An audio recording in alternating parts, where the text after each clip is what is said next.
പരിശുദ്ധ സുവിശേഷം ശ്രമിക്കാം. സമാധാനം നിങ്ങളോടുകൂടെ. വിശുദ്ധ മത്തായി അറിയിച്ച നമ്മുടെ കർത്താവ് ഈശോ മിശിഹായുടെ പരിശുദ്ധ സുവിശേഷം. യേശു ജനക്കൂട്ടത്തോട് സംസാരിച്ചുകൊണ്ടിരുന്നപ്പോൾ അവന്റെ അമ്മയും സഹോദരനും അവനോട് സംസാരിക്കാൻ ആഗ്രഹിച്ച് പുറത്തു നിന്നിരുന്നു. ഒരുവൻ അവനോട് പറഞ്ഞു, ഇതാ നിന്റെ അമ്മയും സഹോദരനും നിന്നോട് സംസാരിക്കാൻ ആഗ്രഹിച്ച് പുറത്തു നിൽക്കുന്നു. ഈശോ അവനോട് പറഞ്ഞു, ആരാണ് എൻ്റെ അമ്മ, ആരാണ് എൻ്റെ സഹോദരൻ? തൻ്റെ ശിഷ്യരുടെ നേരെ കൈ നീട്ടിക്കൊണ്ട് അവൻ പറഞ്ഞു, ഇതാ എൻ്റെ അമ്മയും സഹോദരനും. സ്വർഗസ്ഥനായ എൻ്റെ പിതാവിൻ്റെ ഹിതം നിറവേറ്റുന്നവനാരോ അവനാണ് എൻ്റെ സഹോദരനും സഹോദരിയും അമ്മയും. അവൻ ഇത് അരുൾ ചെയ്തുകൊണ്ടിരിക്കുമ്പോൾ ജനക്കൂട്ടത്തിൽ നിന്ന് ഒരു സ്ത്രീ സ്വരം ഉയർത്തി അവനോട് പറഞ്ഞു, നിന്നെ വഹിച്ച ഉദരവും നിന്നെ പാലൂട്ടിയ മുലകളും അനുഗ്രഹീതം. എന്നാൽ അവൻ പറഞ്ഞു, ദൈവവചനം കേട്ട് അത് പാലിക്കുന്നവർ കൂടുതൽ അനുഗ്രഹീതർ.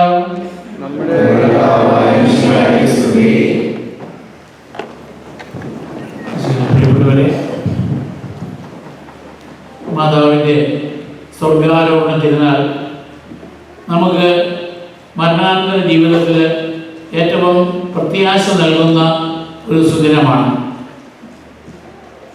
മാതാവിൻ്റെ സ്വർഗാരോഹണത്തെക്കുറിച്ച് ബൈബിൾ വ്യക്തമായി പറയുന്നില്ലെങ്കിലും വിശുദ്ധ ഗ്രന്ഥത്തിൻ്റെ ഉൽപ്പത്തി മുതൽ വെളിപാട് വരെയുള്ള പുസ്തകങ്ങളിൽ പല ഭാഗങ്ങളിലായി മാതാവിൻ്റെ പ്രാധാന്യം ഊന്നി പറയുന്നുണ്ട്.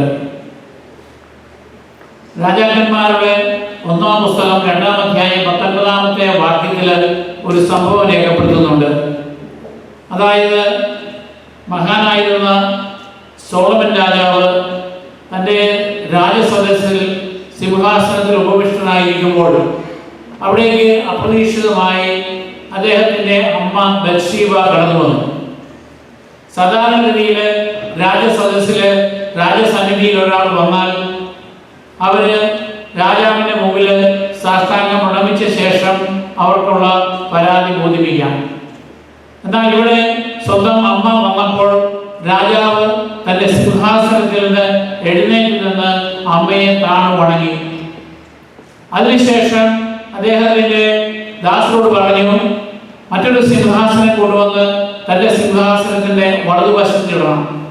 അങ്ങനെ മറ്റൊരു സിംഹാസനം കൊണ്ടുവന്ന് രാജാവിൻ്റെ വലതുവശത്ത് സിംഹാസനത്തിന്റെ വലതുവശത്ത് സ്ഥാപിച്ച് അവിടെ അമ്മയെ ഇരുത്തിയ ശേഷമാണ് രാജാവ് ഇരുന്ന് അമ്മയ്ക്ക് പറയുവാനുള്ളത് കേട്ടത്. സഭാപിതാക്കന്മാര് ഇതിനെ താരതമ്യപ്പെടുത്തുന്നത് സ്വർഗത്തിലുള്ള പരിശുദ്ധ അമ്മയുടെ സ്ഥാനത്തോടാണ്. മാതാവ് ഗബ്രിയേൽ മാലാഖ പ്രത്യക്ഷപ്പെട്ടപ്പോൾ അവളെ അഭിസംബോധന ചെയ്ത് നന്മ നിറഞ്ഞവൾ എന്നാണ്. അതുകൊണ്ട് മറ്റെല്ലാവരെക്കാളും മാതാവിനുള്ള ഒരു പ്രത്യേകത, അവള് ജന്മഭാവരഹിതയാണ്, അതോടൊപ്പം തന്നെ നന്മ നിറഞ്ഞവളുമാണ്. അതുകൊണ്ട് തന്നെ അവള് സ്വർഗത്തിലേക്ക് ശരീരങ്ങളോടുകൂടി എടുക്കപ്പെടുവാൻ ഇടയായിട്ടുണ്ട് എന്നുള്ളതാണ് പരമ്പരാഗതമായ വിശ്വാസം. കാരണം മറ്റൊന്ന്, ബൈബിളിൽ തന്നെ 2 പേര് മരണം വിധിക്കാതെ സ്വർഗത്തിലേക്ക് പോയവരുണ്ട്. ഉൽപ്പത്തി പുസ്തകം 5-ാം അധ്യായം 23-24 വാക്യങ്ങളിൽ ഏനോക്ക് എന്ന് പറയുന്ന വ്യക്തി, അദ്ദേഹം നീതിമാനായിരുന്നു. നോഹയുടെ ജലപ്രളയത്തിന് മുൻപ് ഏതാണ്ട് 1000ഓളം വർഷം വരെ ജീവിക്കുന്ന ഒരു കാലഘട്ടമായിരുന്നു. ആ കാലഘട്ടത്തിൽ 365-ാമത്തെ വയസ്സിൽ അദ്ദേഹം സ്വർഗത്തിലേക്ക് മരണം വിധിച്ചറിയാതെ എടുക്കപ്പെടുന്നതായി രേഖപ്പെടുത്തുന്നുണ്ട്. ഹെബ്രായ പുസ്തകത്തിലും അത് സാക്ഷ്യപ്പെടുത്തുന്നുണ്ട്. അതുപോലെ തന്നെ രാജാക്കന്മാരുടെ 2-ാം പുസ്തകം 2-ാം അധ്യായം 11-ാം വാക്യത്തിൽ ഏലിയ പ്രവാചകൻ അഗ്നിരഥങ്ങളിൽ സ്വർഗത്തിലേക്ക് എടുക്കുന്നു. അത് എലീശ പ്രവാചകൻ അദ്ദേഹത്തിന്റെ ശിഷ്യൻ നേരിട്ട് കാണുന്നുണ്ട്. മാതാവിന്റെ സ്വർഗാരോഹണത്തെ കുറിച്ച് പരമ്പരാഗതമായി ആദിമ കാലഘട്ടം മുതൽ വിശ്വാസമുണ്ട്. നമുക്ക് തുർക്കി, ഗ്രീസ് പ്രദേശങ്ങളിലേക്ക് തീർത്ഥാടനം നടത്തിയിട്ടുള്ളവർ ഒരുപക്ഷെ കണ്ടിട്ടുണ്ടാവും. അതായത് ടർക്കിയിലെ എഫേസൂസില് മാതാവിന്റെ ഒരു ഭവനമുണ്ട്. അതായത് കുരിശിൽ കിടന്നുകൊണ്ട് ഈശോ തന്റെ മാതാവിന്റെ ഉത്തരവാദിത്വം ഏൽപ്പിച്ചത് യോഹന്നാനെയാണ്. യോഹന്നാൻ സുവിശേഷം പ്രസംഗിക്കുവാൻ പോയത് പ്രധാനമായിട്ടും എഫേസൂസിലാണ്. അതുകൊണ്ട് മാതാവിനെയും അവിടേക്ക് കൊണ്ടുപോയി. അവിടെ വചനം പ്രഘോഷിക്കുന്ന കാലഘട്ടത്തിൽ അദ്ദേഹത്തിന് എതിരായിട്ട് ചില ആളുകൾ ഉണ്ടാവുകയും അതുകൊണ്ട് തന്നെ മാതാവിൻ്റെയും യോഹന്നാന്റെയും ജീവിതം ചിലപ്പോഴൊക്കെ അപകടകരമാകുമായിരുന്നു. അതുകൊണ്ട് തന്നെ യോഹന്നാൻ എഫേസസിലെ ഒരു മലയിലെ ഒരു കാട്ടില് അത് നഗരത്തിൽ നിന്ന് കാണാൻ പാടില്ലാത്ത രീതിയിൽ മലയുടെ മുകളിൽ കല്ലുകൊണ്ട് ഒരു വീടുണ്ടാക്കി ആ വീടിന് ചുറ്റും ഭക്തരായ മറ്റു സ്ത്രീകളെ പാർപ്പിച്ചിരുന്നു. പാരമ്പര്യം അനുസരിച്ച് ആ അമ്മ അവിടെ വെച്ച് തന്റെ ജീവിതത്തിന്റെ അന്ത്യമായ സമയത്ത് മാലാഖമാര് അപ്പസ്തോലന്മാർക്ക് സന്ദേശം നൽകുകയും അപ്പസ്തോലന്മാര് മാതാവിനെ അന്തിമമായി കാണുവാനായി എത്തുകയും ചെയ്യുന്നു. എന്നാൽ തോമസ് ലീഹ ഭാരതത്തിലായിരുന്നതുകൊണ്ട് അദ്ദേഹം വന്നെത്താനായിട്ട് താമസിക്കുന്നു ഏതാണ്ട് 3 ദിവസത്തോളം. അതിനിടയിൽ മാതാവിന്റെ ശവകുടീരം കാണണമെന്ന് അദ്ദേഹം തോമസ് ലീഹ ആവശ്യപ്പെടുകയും അതനുസരിച്ച് തുറന്നു നോക്കുമ്പോൾ മാതാവിന്റെ ശരീരം കാണുന്നില്ല എന്നുള്ളതാണ് പാരമ്പര്യ വിശ്വാസം. ഈ സഭയുടെ ഔദ്യോഗികമായ പ്രബോധനം ഇതിന്റെ പശ്ചാത്തലത്തിലാണ് വരിക. 12-ാം പീയൂസ് മാർപ്പാപ്പ 1950 നവംബർ 1 സ്വർഗാരോഹണം ഔദ്യോഗികമായി പ്രഖ്യാപിച്ചത് ഇപ്രകാരമാണ്. അതിന് മുൻപ് പഠിപ്പിച്ചിരുന്ന സഭയുടെ മാതാവിനെ കുറിച്ചുള്ള ചില പ്രബോധനങ്ങളെ ഉൾക്കൊള്ളിച്ചുകൊണ്ടാണ് ആ പ്രഖ്യാപനം നടത്തിയത്.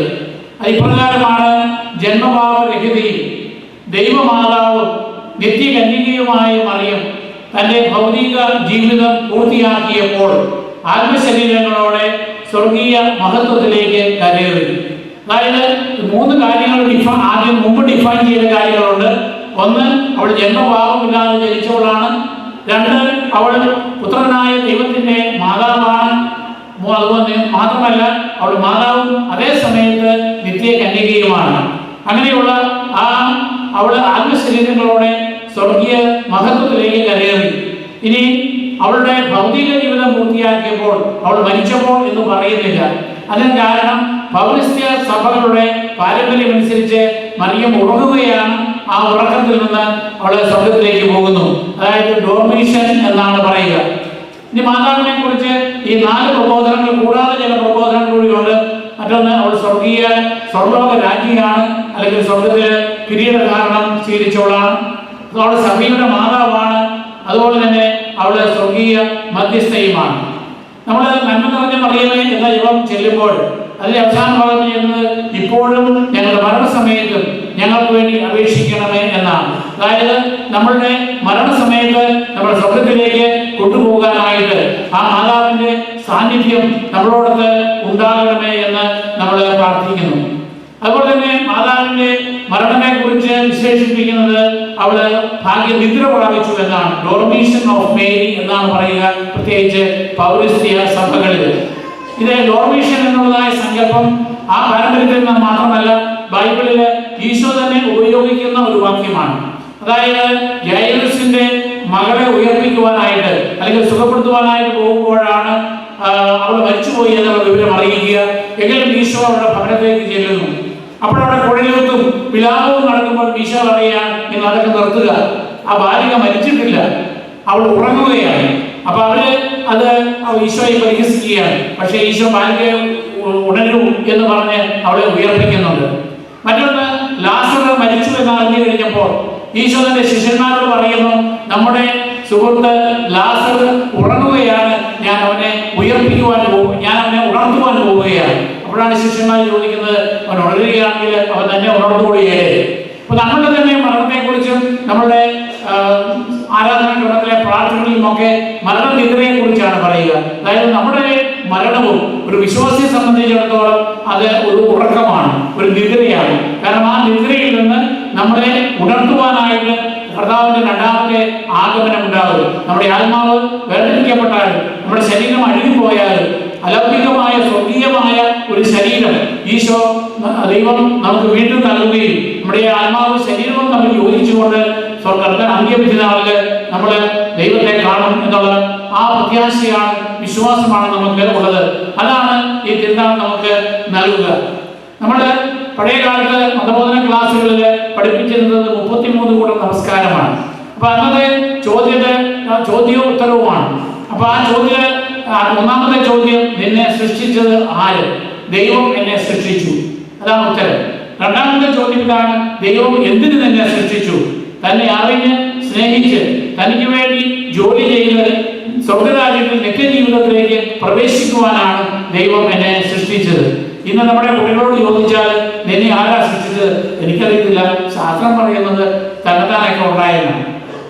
എന്തിനാണ് എന്നെ സൃഷ്ടിച്ചത്? എൻ്റെ മാതാപിതാക്കന്മാർ പറഞ്ഞത് നീ ഡോക്ടറാകണം, നേഴ്സാകണം, ഒരുപാട് കാശുണ്ടാക്കണം, ഏതെങ്കിലും ഒരു ജോലി ഉണ്ടാക്കണം. ഇതൊക്കെയാണ് നമ്മളിപ്പോൾ നമ്മുടെ കുട്ടികൾക്ക് കൊടുക്കുന്ന ഐഡിയോളജി. എന്നാൽ മാതാവിന്റെ സ്വർഗ്ഗാരോഹണം അവരെ അനുസ്മരിപ്പിക്കുക. നമ്മുടെ ജീവിതത്തിന് ഒരു ലക്ഷ്യമുണ്ട്. ഒരു ക്രൈസ്തവ വിശ്വാസിയെ സംബന്ധിച്ചിടത്തോളം ദൈവം നമ്മളെ സൃഷ്ടിച്ചു. നമുക്ക് നമ്മുടെ ജീവിതത്തിന്റെ അന്ത്യം എന്ന് പറയുന്നത് ഈ ലോകത്തില് ദൈവം നമുക്ക് നൽകുന്ന ഭൗതികമായ നേട്ടങ്ങൾ ഉപയോഗപ്പെടുത്തിക്കൊണ്ട് ദൈവത്തെ മഹത്വപ്പെടുത്തുവാനും അത് പ്രയോജനപ്പെടുത്തിക്കൊണ്ട് മറ്റുള്ളവർക്ക് വേണ്ടി ശുശ്രൂഷ ചെയ്യുവാനും അങ്ങനെ സ്വർഗ്ഗരാജ്യത്തിൽ പ്രവേശിക്കുവാനുമാണ്.